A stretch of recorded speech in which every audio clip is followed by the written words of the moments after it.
Bismillahirrahmanirrahim. Assalamualaikum warahmatullahi wabarakatuh. Ketemu lagi dengan saya Siti Maksumah. Untuk kali ini kita akan belajar manajemen keuangan ya. Tapi jangan lupa sebelum itu klik like, subscribe, share, komen, dan juga tekan tombol lonceng. Oke, untuk kali ini kita akan belajar tentang faktor bunga dalam manajemen keuangan ya, dan juga analisis investasi dalam aktiva tetap.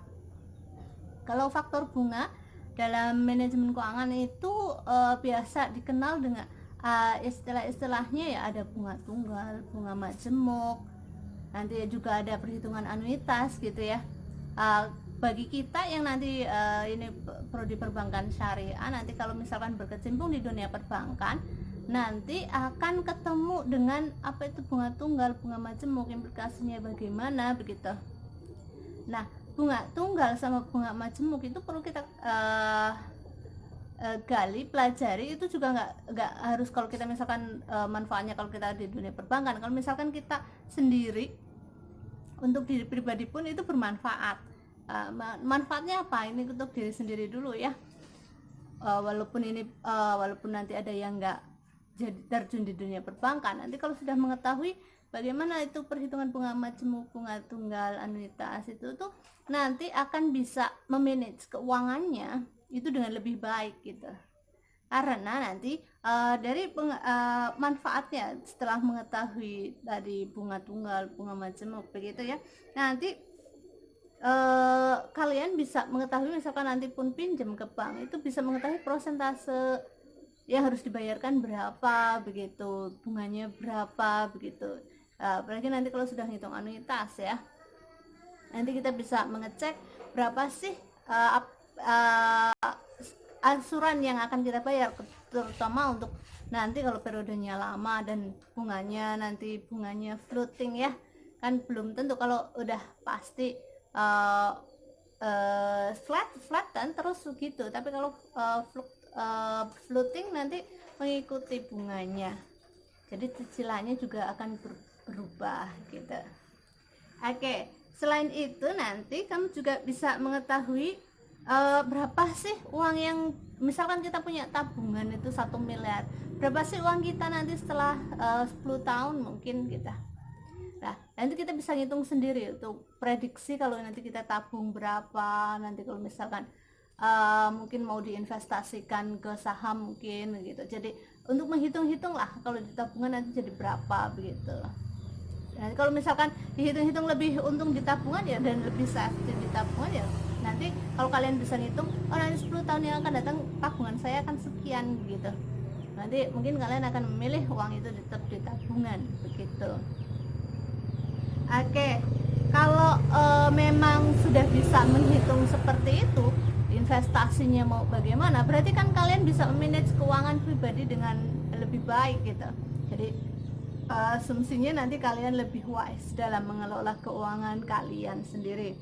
Oke, dan juga nanti kalian kalau berinvestasi tadi ya, mau tabungan apa, investasi di yang lainnya, itu nanti bisa lebih cerdas nanti mau milih investasi di mana, karena sudah bisa ngitung sendiri gitu. Oke. Dan juga nanti kalau misalkan kalian sudah bisa ngitung begini, nanti kesadaran kalian untuk menabung dan berinvestasi pastinya akan lebih meningkat lagi. Oke, itu tadi keuntungan untuk kita pribadi kalau misalkan nanti pun tidak terjun di dunia perbankan ataupun kalian yang bukan prodi dari perbankan syariah gitu ya, nggak ada ruginya intinya ilmu itu ya. Oke, kalau di dunia perbankan sendiri itu kalau bunga tunggal itu biasanya digunakan untuk kredit tanpa agunan dan juga KPR ya. Itu kalau penerapan di dunia perbankannya. Selain itu juga untuk menghitung deposito nasabah. Oke. Kalau bunga majemuk biasanya kan, kalau majemuk kan diakumulasi waktunya gitu ya, semakin lama ya nanti majemuk kan bertingkat-tingkat gitu, semakin banyak begitu. Oke, kalau bunga majemuk ini biasanya digunakan kalau itu di dana yang kartu kredit itu. Kartu kredit itu menggunakan bunga majemuk dan juga investasi. Oke. Kalau masuk ke anuitas ya, anuitas sama, nanti kita bisa menghitung berapa sih uang kita, berapa kalau misalkan kita mau nabung, kalaupun mau cicilan kita juga bisa hitung, oh nanti berapa gitu. Oke, pengertian dari anuitasnya adalah salah satu cara pembayaran atau penerimaan secara berkala selama jangka waktu tertentu. Jadi kalau misalkan ini berkala ya, misalkan bulanan, jangka waktu tertentunya misalkan 10 tahun begitu, 15 tahun begitu. Dan biasanya yang menggunakan anuitas itu nggak cuma di dunia perbankan, tapi juga asuransi juga menggunakan perhitungan anuitas. Jadi nanti kalian kalau misalkan terus di dunia asuransi sudah bisa lah ngitung anuitas begitu. Kalau dana pensiun juga nanti menggunakan anuitas, karena berapa sih yang akan diterima oleh para nasabah dana pensiun itu ketika dia sudah pensiun. Tapi catatannya perusahaannya nggak bangkrut ya, kalau bangkrut ya beda lagi ceritanya. Oke, kita masuk ke aktiva tetap. Oke, istilah-istilah dalam investasi dalam aktiva tetap itu ada beberapa ya yang terkenal, misalkan capital expenditure ya. Kalau bahasa Indonesianya ya belanja modal lah. Di sini merupakan pengeluaran-pengeluaran yang dikeluarkan atau yang dilakukan oleh perusahaan dengan harapan bahwa pengeluaran tersebut akan memberikan manfaat atau hasil dalam jangka waktu lebih dari 1 tahun. Ya, kalau aktiva tetap kan kategorinya lebih dari 1 tahun, jadi manfaatnya juga lebih dari 1 tahun, itu baru dimasuk kategori aktiva tetap. Oke, motif perusahaan motif melakukan ini ya pasti mencari keuntungan, karena tujuan utama perusahaan kan itu begitu. Oke, selain capital expenditure itu juga ada perputaran dana investasi dalam aktiva tetap. Kalau perputaran dana investasi biasanya bentuknya kalau aktiva tetap ada bangunan, mesin gitu ya, kendaraan. Apalagi kalau itu ekspedisi ya, banyak kendaraan yang dibutuhkan. Jadi tergantung perusahaannya apa, tapi semua perusahaan itu butuh aktiva tetap untuk melakukan proses usahanya gitu. Selain itu adalah penganggaran modal atau capital budgeting ya, merupakan keseluruhan proses dari perencanaan dan pengambilan keputusan dalam hal pengeluaran dana, di mana durasi untuk mengembalikan dana tersebut lebih dari 1 tahun. Jadi kalau penganggaran modal, karena kita sudah mengeluarkan modal, nanti akan kembali dari beberapa tahun yang akan datang gitu. Kita harus menghitung berapa sih nanti akan modal yang kita keluarkan itu akan kembali ke kita gitu, dan juga keuntungannya berapa. Dari capital budgeting itu bisa digunakan untuk memprediksi hal-hal seperti itu. Oke, yang selanjutnya aliran arus kas ya, cash flow. Di sini kalau kita lebih menitik beratkan, kalau saya itu bagusnya kalau cash flow itu bagusnya dilihat dari cash flow yang operasional ya. Jadi arus kas operasinya, karena operasi perusahaan itu menunjukkan keluar masuk kasnya itu untuk kegiatan operasi. Tapi kalau ini investasi, nanti di arus kas investasi itu juga merekam kegiatan dari arus kas yang terdiri dari pembelian aktiva dan juga penjualan aktiva gitu ya. Jadi arus kas itu juga perlu diperhatikan. Oke, dalam menghitung untuk investasi dalam aset tetap itu banyak metodenya. Ada salah satunya adalah payback period. Nah, payback period di sini merupakan periode yang dibutuhkan supaya menutup kembali pengeluaran investasi dengan memanfaatkan aliran kas neto atau proceed. Jadi berapa tahun sih kita akan kembali modalnya gitu dari dari aset yang kita beli gitu. Kita akan mengeluarkan modal itu akan kembali berapa tahun. Dari proceed itu keuntungan yang diperoleh dari aset itu ketika digunakan. Begitu. Sebenarnya itu payback period sebenarnya untuk menghitung itu gitu. Oke, selanjutnya adalah net present value. Kalau NPV ini lebih terkenal NPV ya, merupakan selisih yang terjadi antara nilai arus kas masuk sekarang yang diterima di periode yang akan datang dengan nilai arus kas keluar. Di sini kalau NPV memang mengukurnya itu arus kas ya, keluar sama masuk, tapi di periode yang akan datang. Oke. Kalau selanjutnya adalah profitability index, ya PI kalau terkenalnya ya istilahnya gitu. Merupakan pembagian antara nilai arus kas masuk sekarang yang akan diterima di periode yang akan datang dengan nilai arus kas keluar. Untuk kriteria penerimaan investasinya dapat dilihat dari profitability index yang lebih dari 1 dan juga sebaliknya. Oke, kalau profitability index ini di sini berapa sih arus kas masuk yang sekarang yang akan diterima di masa yang akan datang, baik itu kas masuk maupun kas keluarnya. Kalau indeks ya kita menghitung berapa sih indeksnya gitu. Oke, selanjutnya adalah internal rate of return, ya IRR lah biasanya itu. Didefinisikan sebagai tingkat bunga yang akan menjadikan jumlah nilai sekarang dari prosit yang diharapkan akan diterima sama dengan nilai jumlah nilai sekarang dari pengeluaran modal. Kalau di sini IRR biasanya itu prosit yang diharapkan diterima sama dengan jumlah nilai sekarang dari pengeluaran modal.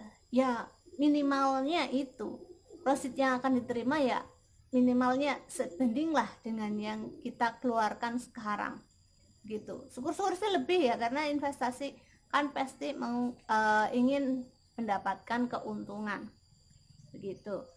Selanjutnya adalah kalau terkenalnya ARR atau accounting rate of return. Kalau di sini accounting berarti ya istilahnya akuntansi ya. Jadi satu metode analisis yang mengukur besarnya tingkat keuntungan dari suatu investasi.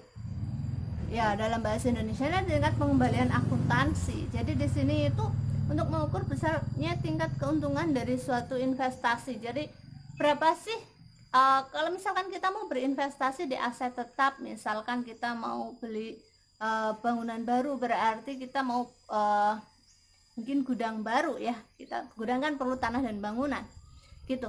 Itu nanti kita analisis berapa sih keuntungan ketika kita berinvestasi pada gudang baru tersebut begitu.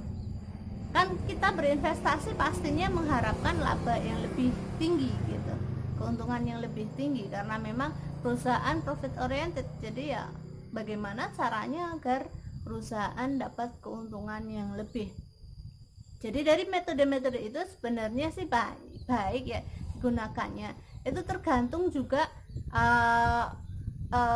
dari individu pemilik perusahaan yang mau pakai metode mana. Kalau dihitung semuanya. Kalau misalkan nanti misalkan kalian bekerja di bagian keuangannya perusahaan, kalian hitung semuanya, semua metode hitung. Nanti pilih mana yang terbaik dan mana yang tercepat begitu. Itu kalau misalkan dari beberapa metode, kalau satu investasi dengan beberapa metode. Dan juga kalian nanti bisa mungkin me-advise ke pimpinan untuk ini kalau investasi di bagian gudang ini sekian, kembalinya sekian tahun gitu. Tapi nanti kalau investasi di gudang ini mungkin lebih besar tapi kembalinya lebih cepat dan keuntungannya lebih banyak. Mungkin kalau kalian bisa advice seperti itu, nanti pimpinan menilai kalian bekerjanya bagus dan analisisnya tajam dengan dasar yang akurat. Jadi nanti kalian akan lebih diperhitungkan. Kalau memang kalian bisa melakukan itu bagus kayak gitu.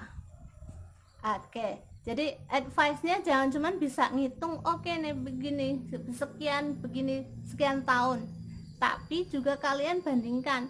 Kalau misalkan dengan metode seperti misalkan tadi payback period diketahui baliknya misalkan 10 tahun, keuntungannya akan sekian begitu. Jadi investasi baiknya di gudang A, jangan di gudang B begitu. Karena tadi mungkin perhitungannya pengembalinya lebih cepat kalau dari satu sisi metode ya. Kalau ada dua investasi yang mungkin akan dilakukan gitu. Pak, gudang A itu lebih bagus, prospeknya lebih bagus, pengembaliannya lebih cepat, dan juga keuntungan yang akan didapat lebih lebih besar begitu. Yaitu kalau berhitungan secara akuntansinya, secara hitung-hitungannya ya, tapi untuk menilai suatu investasi juga dilihat dari apalagi itu aset tetap. Kalau itu berhubungan dengan tanah dan bangunan, juga lokasi strategis juga harus dipertimbangkan begitu ya. Kalau makin strategis lokasinya biasanya memang harganya semakin tinggi, tapi jangan lupa itu strategis juga menentukan nanti untuk biaya transport, angkut dan lain sebagainya, itu juga akan mempengaruhi. Jadi ke belakangnya mungkin kalian kalau misalkan di gudang B itu misalkan lokasi B lebih murah, kembalinya lebih cepat juga, tapi nggak strategis kayak gitu. Jadi untuk mobilitasnya nanti perlu biaya ya, biaya angkutnya itu lebih besar, transport, bensin dan lain sebagainya gitu. Nanti kalian harus bisa mengadvise seperti itu, apalagi ini kalau investasinya di aset tetap, tanah dan bangunan. Oke, mungkin itu sekian saja tambahan dari saya, semoga bermanfaat. Kalau ada kesalahan saya minta maaf. Semoga ilmu kita barokah dan jadi jariah dunia akhirat. Wabillahi taufiq wal hidayah. Wassalamualaikum warahmatullahi wabarakatuh.